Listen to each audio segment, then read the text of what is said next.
Hey, what's up you guys? It's Jack aka Summoner6 with another video for you. Today's the second video in a series that I'm doing on Valorant strategy and how to win more often. Mainly thinking about this from a pro or a ranked level. So if you haven't seen the first video on agents as well as their classification, I recommend you go back and watch that before watching this. But if you don't really have time for that, I'm going to do a very quick introduction on that before we dive into the logistics of the video. So the first thing you have to know is we broke down every agent into a color classification and figured out what colors each agent kind of represents. The 5 colors that we used are red, blue, green, white, and black. Red classified aggressive agents, blue classified controlling or stalling agents, green classified supportive agents, white classified flexible agents and agents that use the environment to their advantage, and black constituted agents that come with conditions or sacrifice, but in turn for that, they gain a lot of power. In today's video, we're going to be going a little bit more in depth on the agents, as well as relations that I have to them and League of Legends characters, another game that I've played a lot of. And we're going to talk about good duo synergies. So if you and a friend like to play the game, here are some ideas on duo compositions that you two can run to be the most effective with your agents. Since we're on the topic of agents, I've heard from many sources that the best way to figure out and pick up an agent is by smashing the like button down below for the YouTube algorithm. Also, make sure to subscribe if you want to see more videos like this and you want to keep up with the series. And last but not least, hit that notification bell so you know when my videos go live. With that, let's get into the agents. So the first agent we're going to dive into is Breach. Breach is green and red. In League, I think the closest champion to Breach and how he fits a team composition in Valorant is Sejuani. I would classify Breach himself as the green pusher. He utilizes CC to create space for his team, whether it's aggressively or to stall out the opponent. His CC keeps certain areas of the map clear and also provides a safe way for your team to get information. Start thinking about in your head as we're going through these agents, and now that I've mentioned it, Breach himself, start thinking about good duo synergies you think each of these agents have and how they might play and interact in game. Next we have Brimstone, and as I said from the previous video, Brimstone is white, blue, and green. In League, Brimstone would be most closely associated to Gragas in what he provides to a team composition. Brimstone is white control, or Batman's utility belt. He kind of has a gadget for every situation, but not any one of them is strictly overpowered in any situation. He also changes the way the enemy team has to think about approaching a site, approaching a fight, etc. Next, moving on to Cypher. Cypher is very blue and a little bit white. In League, Cypher would be closely associated to Ashe and how she fits into a team composition. Cypher is definitely classified as blue information. He is the best at gathering information in Valorant, and he's the best at capitalizing on it. He can also be used to get information from across the map, essentially leaving all of his utility on one site and then playing a different location. And if none of his utility actually gets used and people are pushing sites late because your team is doing an effective job at stalling, if they happen to stumble upon Cypher's site, they're probably not going to get the plant in time. Alright, so let's move on to Jett. Jett, as we said in the last video, is red, white, and blue. In League, Jett would be very closely associated to how Akali fits into a team composition. Not only that, but they look pretty similar. I would classify Jett as the red-blue killer. She's almost like an assassin inside of Valorant. She can use all of her dashes as well as her utility in order to be aggressive or to be used to trick the enemy or even just to draw their attention while the rest of your team fires at them. She also has the ability through her ultimate as well as through her dashes to play very aggressively, get up in the face of the enemy, and also get all of that information and even potentially get out.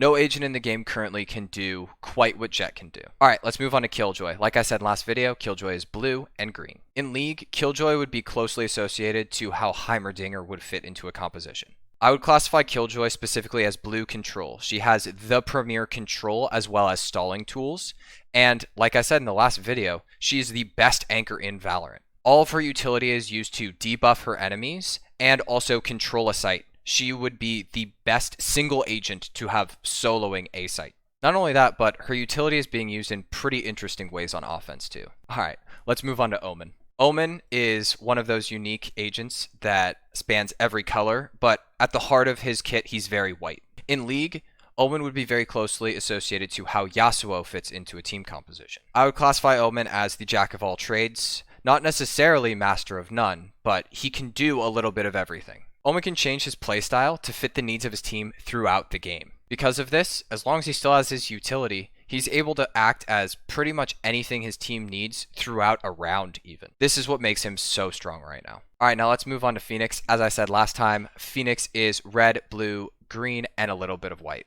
In League, Phoenix would be very closely associated to how Kennen would fit into a team composition.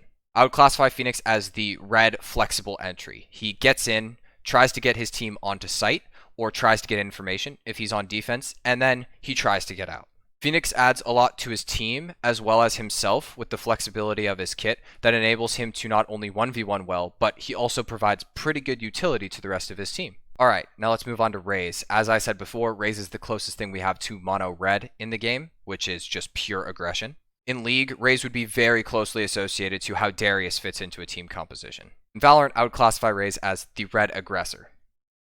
Who could have seen that coming? All of Raze's kit screams aggression and direct damage. Everything does damage, everything is about pushing forward, getting more map pressure, getting more advantage, everything is about dealing damage to people. Because of that, she's going to be one of the best agents at setting up kills, as well as just getting direct kills when entering a site. Alright, now let's move on to Reyna. Like I said before, Reyna is very black, but she's also red and green, and then a little bit of blue. In League, Reyna would be very closely associated to how Draven slots into a team composition. And I would classify Reyna as the red-black carry. She is definitely the most conditional agent in the game right now, but if you can play around her, she should be able to solo carry for you if your best player is playing her. If she is played around, and I think this is the thing to stress, if she's played around, she could be the best agent in the game. But on her own, she is not. Now, she does provide a little bit to her team. Her flash is very strong, since it both flashes and deafens, but it is conditional in the fact that it can be destroyed. And everything else about her kit is just making her stronger. So unless other agents on the team can help her in getting kills or help make her even stronger, there isn't really much that you can do if you're the Reyna. Alright, now let's talk about Sage. Sage is blue and green. In League, Sage would be very closely associated to Soraka, and it's not just because of the healing. But, speaking on that, I would classify Sage as the blue-green medic. She's able to support her team well with healing, but also stall the game out as long as necessary. Because her utility is so good at stalling, she's going to be one of the best agents if you're able to push back an aggressing team multiple times, and they're going to have to rotate a lot. Or, on offense, she's going to be able to prevent the team from running into the site and trying to take it very quickly. She's basically the anti-rotate. Alright, now moving on to Skye. As we said before, Skye is very green. She has some black and blue and a little bit of red. In League, Skye would be very closely associated to how Lulu fits into a team composition. And I would classify Skye as the green support, which, I mean, seems like an oxymoron, but we'll get into it in a sec. Skye has the most buffing and debuffing abilities in the game. The perfect thing about Skye is that she's going to be the best agent to support any black agents. Agents that need conditions to be met in order for them to succeed. Skye is going to be able to enable that because of all the debuffs she provides, as well as the buffing she can do to her fellow agents. Alright, now let's talk about the second to last, the Sova. Sova is blue, red, and black, as we said before, and in League, he is most closely associated to how Swain slots into a team composition. I would classify Sova as the blue-red info, or safe damage. Sova, in my mind, is also very similar to how Ezreal slots into a team comp in League. He can play very safe. He's good both early in a round and late in a round. He's good at getting information and getting damage out safely. He's good at a lot of things. Sova has unique aspects about him, like Jett, that no other agent has, because of the way that his bow and arrow work, his ability to bounce these arrows, and his ability to do things from such a long distance. Because he doesn't reveal a lot about how your team is going to play and your win conditions, and he can play both safely and the info game as well as the aggressive game, he's a great flexible pick to include in your roster, especially if someone is really, really good at their lineups. Alright, and last but not least, let's talk about one of my favorite agents, Viper. Viper, as we said before, is black, green, blue, and a little bit of white. In League, Viper would be very closely associated to how Karthus fits into a team composition. I would classify Viper as the black advantage control. She tries to make incremental advantages for her team and snowball rounds in their favor by changing the way that you approach fights. If Viper were played around, I could see her having a much higher win rate. Very similarly to how I've said you can use Reyna as a solo carry. Viper is a little bit more of playing around her tactically. Viper's definitely a lot more about utilizing strategy to win games. Alright, so that's just a high level of the agents and a little bit more of an advanced dive, as well as my comparisons between Valorant agents and League of Legends characters that they're associated with. Using those conclusions and those comparisons, I'm going to now list out some duo synergies that I think would be very interesting for you to try. The first and the premier, and I think is the most obvious that I've been talking about, is Reyna and Skye. Skye has lots of utility to help assist the Reyna in her mission of getting kills in order to snowball rounds. Skye's Trailblazer is going to set up a concussed enemy for a pretty easy kill and a really good entry. Skye's flashes will enable Reyna to be aggressive, and Skye's heal will enable Reyna to play more flexibly with her E and her Q. She could dismiss more often because she knows she can get healed by Skye. Alright, the second synergy that I've seen is Raze and Reyna, which you don't actually see very often. What makes this duo synergy really good is Raze softens up the enemies using her grenade, using her boombot, using her ultimate, and even using her blast packs. And after blast packing in, she gets entry damage as well. All of this softening up makes kills significantly easier for the Reyna to get. She doesn't have to get headshots all the time. She doesn't have to be the best aimer in the world. She just has to be able to be enabled to get these kills. Raze does that through being aggressive like this. Alright, so the last Reyna synergy that I have for you is going to be Reyna and Sova, and it's for very similar reasons for Reyna and Raze. Sova can use his shock darts to soften up people. He can also use his ultimate to soften up people. The difference is he's going to have a lot more information for the Reyna. It's going to be a little bit more Skye oriented. He's going to be able to use his Recon Bolt and Owl Drone to get information and scout early in order for the Reyna to be able to make easy, quick decisions on getting fast picks early on and around. Alright, next is a little bit more tactical of a duo. We actually saw this synergy play out in beta, and this is Brimstone and Cypher. Essentially, the thickness of Brimstone's smokes makes it really hard to find Cypher tripwires. And what you can do is you can play Brimstone on a site that Cypher sets up all his tripwires on, and then he can smoke tripwire spots so that when enemies are trying to approach, they can't kill the wire because they don't know where it is. And even though they hear it, maybe that stops them, maybe that stalls them, or they might be running up and they might push into the wire. They can't see through the smoke, they can't get out of the smoke. It's a free kill. Cypher's also going to be really good at post-plant, and Brimstone's really going to enable the planting and the execution of a site on offense. So having both these agents together is going to make for really fast and aggressive engages on a site, and Cypher is going to make for a really stalling and info-focused post-plant. Alright, the next two duo synergies are going to be breach synergies, which is why I had people think about, what duos work well with breach? So, the two that I thought of were Breach and Raze and Breach and Jett, both of the dashing execute agents.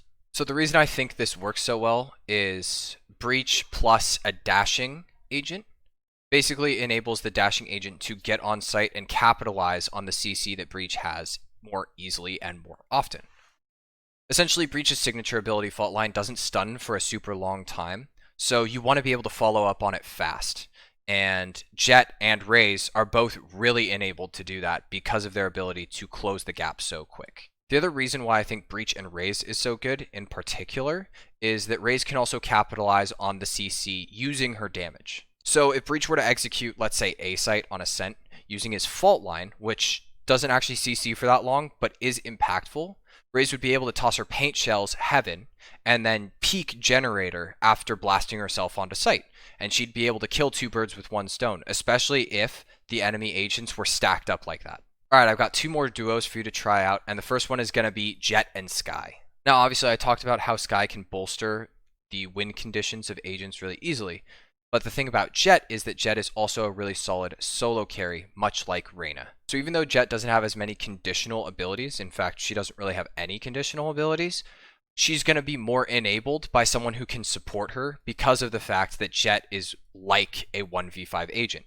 Not only because of her ultimate, but because of how aggressive and also information gathering and tricky her utility can be used like. So the last one is purely based off of a really, really cool interaction that exists between walls and flashes. The last duo I'm obviously going to talk about is Phoenix and Viper, two of my favorite agents. Now, the cool synergy with this is Viper's wall acts a lot like Phoenix wall, and Phoenix is the only agent who can flash very flexibly, besides maybe Skye, but Skye takes a little bit more coordination. Phoenix can easily snap, flash through a wall, and Viper's wall can be flexibly placed. She can put it anywhere on the map, albeit once, but she can put it anywhere on the map. So because of that, he can flash much greater sight lines on one side and have pretty free peeks to get picks. Viper and Phoenix also works out really well because Phoenix isn't as hard of a carry as Reyna or as Jett, so the decay that Viper provides is actually really beneficial for someone like Phoenix in order to enable him to be a little bit more of a carry. So if you have any friends, I do recommend trying this out. I know that people have a stigma against Viper. I just think that she's not played around as much. I think when we get into team compositions, you'll see why it's so hard to play around her. And if you know League of Legends, you know why Karthus is something that's hard to play around. He requires a lot of things to go his way in order to create win conditions. But I think that this specific duo actually ends up working out really well, especially if you can coordinate when the wall goes up, when the wall goes down, when you're flashing, when you're executing sites, etc., etc. So if you and your friend are really good at communication, I would definitely recommend trying this out if one of you is a really good entry and the other one's a really good strategist. All right, and that's going to close off this video. A little bit of a shorter one than the last one. I recognize that 20 minutes is a little bit too much of your time, so I'm going to try to make videos a little bit shorter, around 10 to 15 minutes, in order to give you little nuggets of information every couple of days. Again, I post videos every Monday, Wednesday, Friday, so make sure to check them out when they get released. Or you can just hit that notification bell and YouTube will let you know. What I really want to know is, do you have any duo synergies that you like playing? I know I definitely don't have the best agent interactions, at least the best understanding of it than anybody else, and I want to hear your opinions. So leave a comment down below if you agree with the duos that I've brought up, if you want to try any of them out, if any of them sounded cool, and also if you have any of your own, please feel free to share. I mean, the community is all about learning more, right? Also, if you haven't already, please consider supporting me by dropping a like and subscribing to the channel. It really helps me figure out what videos would be best for you, and also helps motivate me to keep making more informational content for you all. Also, if you want to interact with me in real time, ask me any questions, and watch me play Valorant or other video games like League of Legends, which I will be doing because Season 11 looks dope, you can follow me on Twitch at twitch.tv/summoner6. Also, if you want to ask me any questions because you can't make the stream and commenting on YouTube seems a little bit formal, then you can also DM me or just send me a message on Twitter at Summoner6. And that's all, everyone. Thanks for watching the video to the end. I hope you enjoyed this series as much as I will. I'm going to be putting out other videos in the meantime too, some about League and others about Valorant that aren't related to this series. But until then, thank you very much and stay 6y.